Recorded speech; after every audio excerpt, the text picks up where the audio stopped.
Hello everyone, let's look at this for factoring problems here.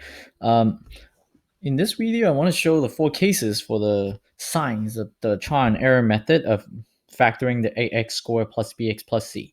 And so as you can see here, I actually choose all the leading terms to be x squared, x squared, x squared, and so that they're the same, then we don't need to worry too much about the small details. We just need to worry about the signs. And as you can see here, the constant terms are also 10 and negative 10s only, so that we are going to use the same combination for all of them. And what really are being affected by the signs are really the middle terms right here, and then also the signs for the constant term, even though the number doesn't change, but the signs will change. Okay, so let's get started. Since our leading terms, our first terms, x squared, are all the same, right? When we choose the combination for the factorization for the first term, we are going to use just the same thing for all of them. And because the coefficient for the x squared is 1, then our only combination is 1x and 1x. So I'm just going to start by just writing 1x, 1x for all of them.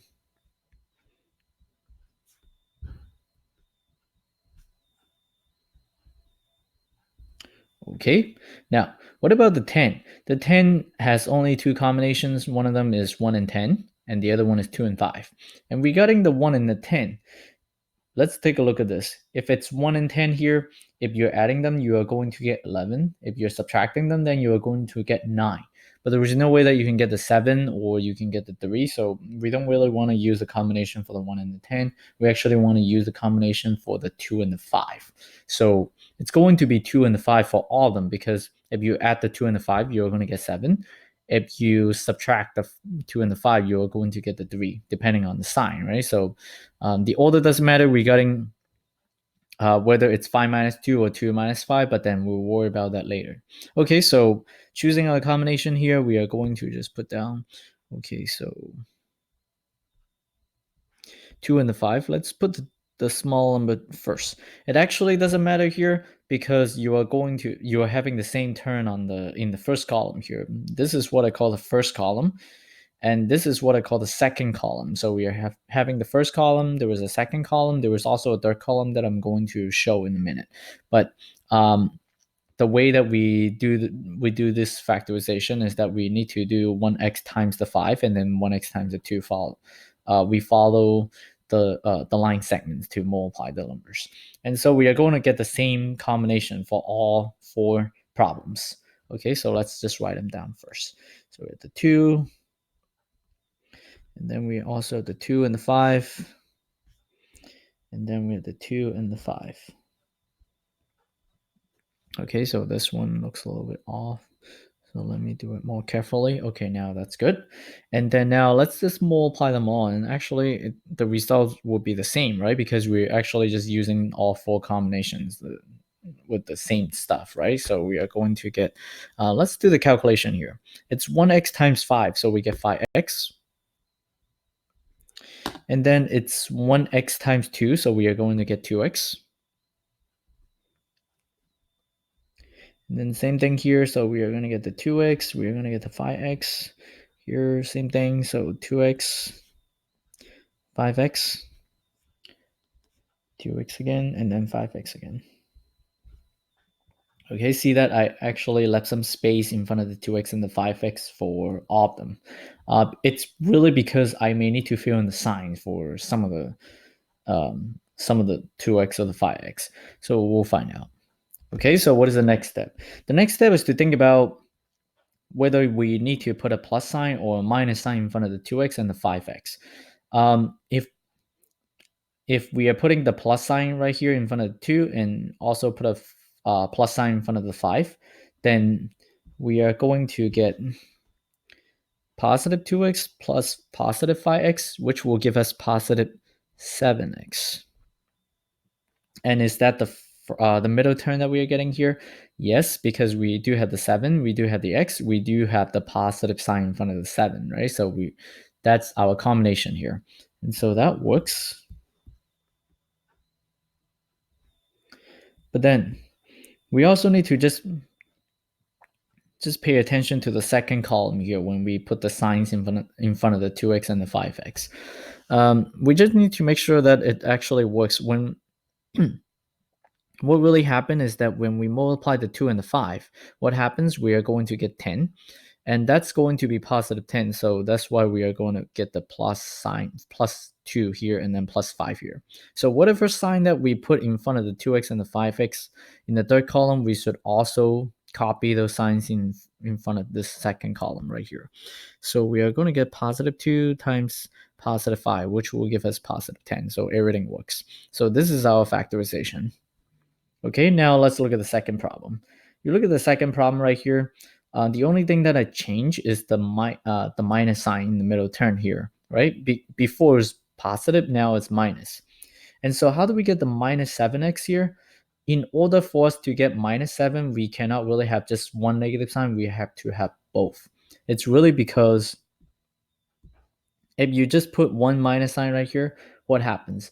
You have 5 minus 2, which will give you a 3, but you're not going to get the 7, so we cannot really just put one single minus sign here. So we also need to put a minus sign for the 5x. And so now adding them together, what happens? We are going to get negative 7x. And that's really what we want, right? So as you can see here, we do have the negative 7x right here. And now, we also need to make the adjustment on the second column, because if you do not, right? Let's think about this. When we do 1x times 2, we are going to get positive 2x, but then we have negative 2x here. So we actually should have put another minus sign here so that I can get the negative 2x. So that's what we need to do. And then same thing for the 5, right? So same thing for the 5. Same thing for the 5. And actually, those may get in the way, so let me just redraw them so that it looks better. Okay, so that's how it works. Now we should also do a quick check here. You see that there was a negative 2 here, negative 5 here. When we multiply them together, we are going to get positive 10, and that will give us this constant term right here.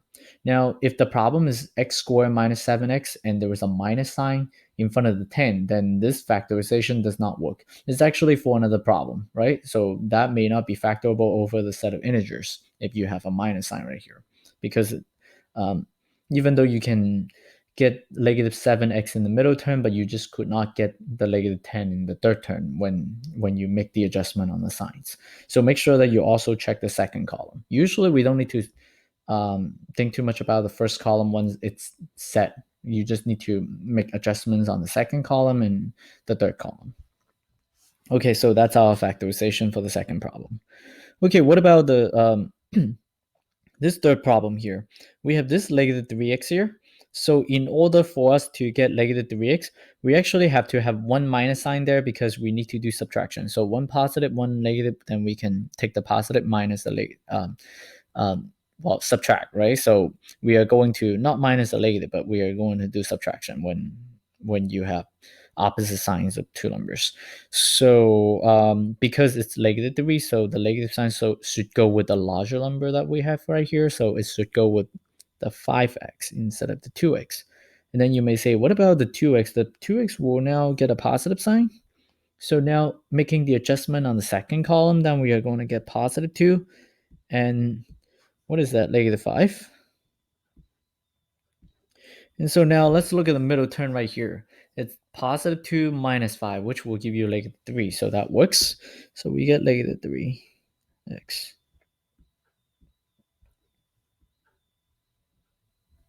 And so now that works.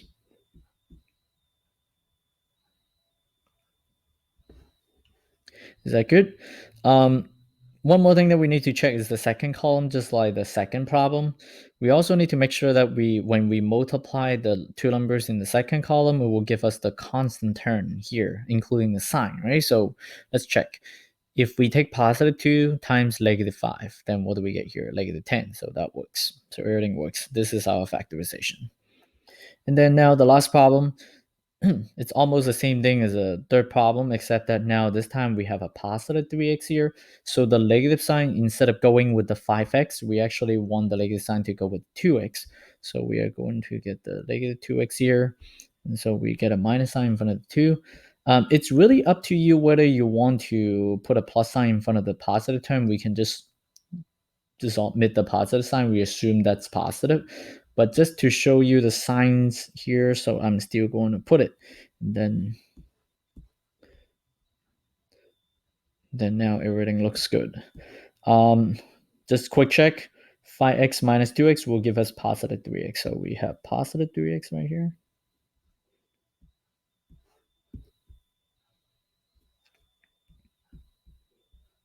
Okay, and then second column, 5 times negative 2 will give you negative 10. So that's that. Then you may say, okay, so when we factor, we should have a product of two binomials. But what about those charts? How do we get the two factors of the binomials multiplied together from this chart? It's actually quite easy. You just read across. So the factorization is going to be x plus 2 and then x plus 5. Let me actually just write it down. So the factorization for this one would be what? Would be x plus 2. Let me find a good spot for writing down the answer. Okay, so I think I can just put it here. So x plus 2. So just put it here. So x plus 2. And then x plus 5. So just reading across. Same thing here is actually quite simple. So x minus 2, x minus 5. So x minus 2, x minus 5. Okay, what about this one? This one, just like the previous two problems, it becomes really easy once the chart is done. So we are going to get x plus 2. And then x minus 5. So that's from here, x minus 5, x plus 2. Last one, x minus 2. And then x plus 5. So see that the hard part is really just to get the chart and also make sure that all the signs are correct. But once the chart is done, then writing down the factorization will be really easy. Okay, so I'll do more complicated problems next time. This one is really just for you to understand how to deal with the signs when we're having similar numbers for the trinomials. Okay, so that's it. Thank you for watching. See you next time.